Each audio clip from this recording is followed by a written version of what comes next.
Hi everybody, Dan Illman, Mike Beer, taking a look at the DRF race of the day for Wednesday, January the 10th. It's race number 9, Tampa Bay Downs. We're going 7/8 of a mile. First level allowance with a $16,000 claiming option. Let's take a look at this field. It's a pretty big field, Mike. I thought on paper, a pretty competitive race. I think you can go 4 or 5 different ways. Yeah, I agree. I thought it was, a pretty competitive field here. I personally didn't see a standout, Dan. I don't have a big argument with the one being the morning line favorite in this race. I guess I'm a little concerned about 7 furlongs, but she could be the horse to beat here.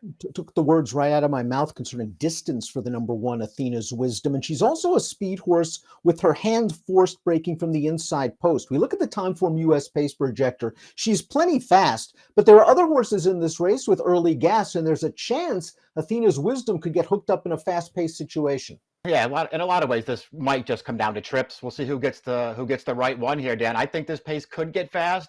I'm just not really sure which horses are going to be right up there. I thought there were several candidates for that. Athena's Wisdom, the beaten favorite in 2 out of her last 3 starts, showed she could step over this level and over this racetrack in this race last time out, about 3 weeks ago at Tampa Bay. This is going 3/4 of a mile. She finishes a solid, but albeit non-threatening second. Unlike a few of these, though, she still has upside. She's a relatively lightly raced 5-year-old. Yeah, and she's got, a top figure that's going to make her really tough in here if she can run it. We'll see. I thought she ran fine in this race, Dan. She also broke from the rail this day, but she couldn't make the lead. The winner got the jump on her. She didn't change leads in the stretch, and she was clearly second best. I thought she ran fine. It doesn't mean I'd, be dying to bet her back as the favorite against this field, but she can win. Beautiful Carla is the number 2. This one returning off about a 3-month layoff. Now, she didn't do any running in her most recent start. Maybe she didn't care for a wet track, although her start 2 back at Monmouth wasn't very inspiring either. I wonder if this is the kind of horse that just hasn't progressed since her debut. It kind of looks that way. We'll see what we get from her here after a little bit of a freshening. I guess you could say ran okay in her first start back with this trainer. Back over the summer at Monmouth, but she was a distant second that day, and her 3 starts since then have been bad. Glitter Bay, the number 3, won over this course in distance around this time last year. She's now going turf to dirt and route to sprint. And talk about route. This is her most recent dirt start at Fort Erie. She's only going 2 miles and 70 yards, and I guess she got a pretty clever ride. She opened up about a 30-length lead on the backstretch, and she just holds on. Right. I don't know what to do with her off of that race. Certainly didn't really like her off of her other races, Dan. She's turf to dirt here. She's going to cut back a little bit, but she looks a little cheap. Yeah, a little bit. She was running in condition claiming races at Tampa last year when she was successful. The number 4 in here is Funny Enough. And funny enough, another horse going turf to dirt. This one going off an even longer layoff. We haven't seen her since the end of the summer. But the last time she ran on dirt was at Tampa Bay Downs in early 2023. She handled it just fine. She pushed a pretty solid pace, Mike, and she kept right on rolling to beat 2 other next out winners. I was going this distance too, which I guess is a good thing for her. It does seem like she's improved since this race also, Dan. Was the improvement due to the surface switch, or is she just getting better at this stage of her career? I don't know. I thought she was a little bit tough to take in here, but if you told me you wanted to take a shot with her, at some kind of big price, I don't think I'd argue too hard. Gives herself as the number 5. This horse had a very successful 2023 campaign. She won 7 of 10 starts last year. She's not going to have to cut back in distance, however, and I wonder if 2 turns is more her game at this point. She does have speed going 2 turns. I think she's going to probably revert to stalking or mid-pack tactics, cutting back in distance, but she's got a race or 2 or 3 or 4 that make her tough against this group. Yeah, she's got a bunch of them. She likes to win races. I don't think cutting back to 7 is, some kind of huge deal for her. And maybe this pace does get fast and she just falls into the right trip here. Yeah, she's not that hard to make a case for. I'm always a little turned off by horses like this who just go off at, odds on every one of their starts. And now they, switch to a little bit of a different track and try a different group of horses.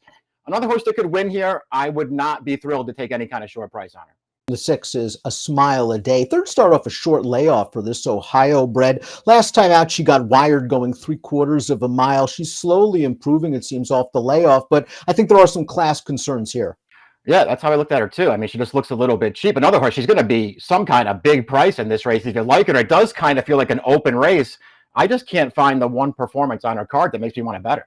We've likely seen the best from several of these horses already. Not sure if that's the case for the 7. A Kiss for Kozan. She's only run 6 times. She's a very lightly raced 4-year-old, and she is sharp. Here's her most recent race, a condition claiming event over a very sloppy track at Tampa Bay. She went right to the front. She looked very sharp winning at 6.5. I don't think seven's going to be an issue. And Kathleen O'Connell's barn is on fire. Yeah, all those things are true. She did, catch a wet track here, so maybe that helped her, Dan. And she also easily made the lead in this spot. I still thought that she ran pretty well in here. She's won two of her last three starts on dirt, and even the loss where she got wired by an even money shot who's also back in this field. I thought she ran really well that day, also after a little bit of a troubled start. So I don't know. She's got upside. Maybe she doesn't need the lead to be effective. She should be a fair price in this race. There's plenty to like.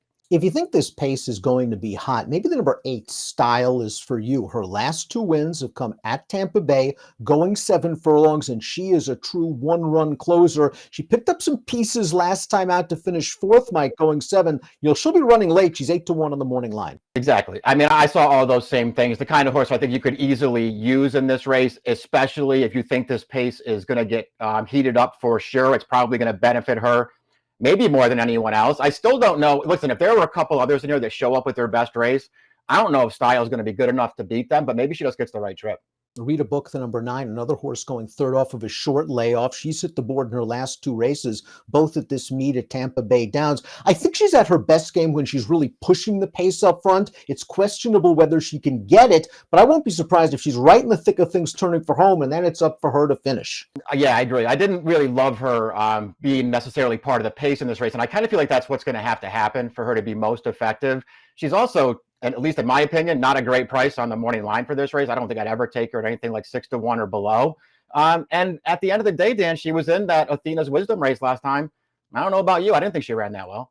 From a buyer speed figure standpoint, the 10 Angeles Party Girl fits with these horses. Going back to this race, 2 starts back at Aqueduct, racing a 1-turn mile. She showed speed against this group of $35,000 beaten claimers. She's going to get tired, but she's far from embarrassed running 3rd. Her dirt form's pretty good, Mike. Now she returns to this surface with some tactical speed. Yeah, I mean, her last 2 dirt races are certainly going to give her a chance in here. I guess the one caveat there being that they were in kind of cheap races and that they were races where she showed speed, and that may not really help her in this race. But if she runs one of those last 2 dirt races, she can win here.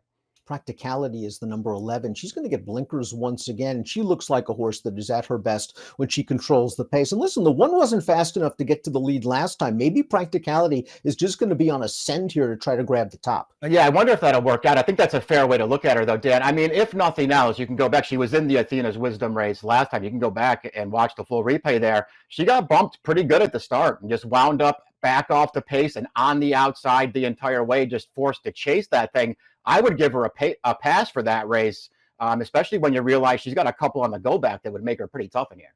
The 12 Pat's Chrome Compass, I think, is a little bit dirtied up coming into this race, and I think she's getting a drop in class. She hasn't raced since November at Churchill Downs. That first level allowance just seems a little tough. It's already produced a couple of next out winners. The 6th finisher winning at the Fairgrounds with an 81 buyer. She was in against the boys 1 start before that on turf, so you can throw that race out. She's another one, pretty lightly raced, Mike, and maybe she can make a late run. Agree with all that stuff. If she's around that 15-1 morning line, I think this is a horse that you want to at least take a second look at, and maybe even a third, Dan.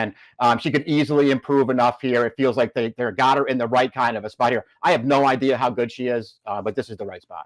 Before we take a look at our top selections, please click the subscribe button on the Daily Racing Form YouTube channel for the latest DRF videos. We're going to take a look at our top selections for our Wednesday DRF race of the day. You're going with the 7, Mike, A Kiss for Kozan, lightly raced, tactical speed, sharp form, excellent trainer, fair price on the morning line. Yeah, we'll see if you can get anything like that 5-1. I do think is fair. I think, we'll see. She hasn't proven that she can rate and run yet, but I thought she ran fine without the lead 2 starts back.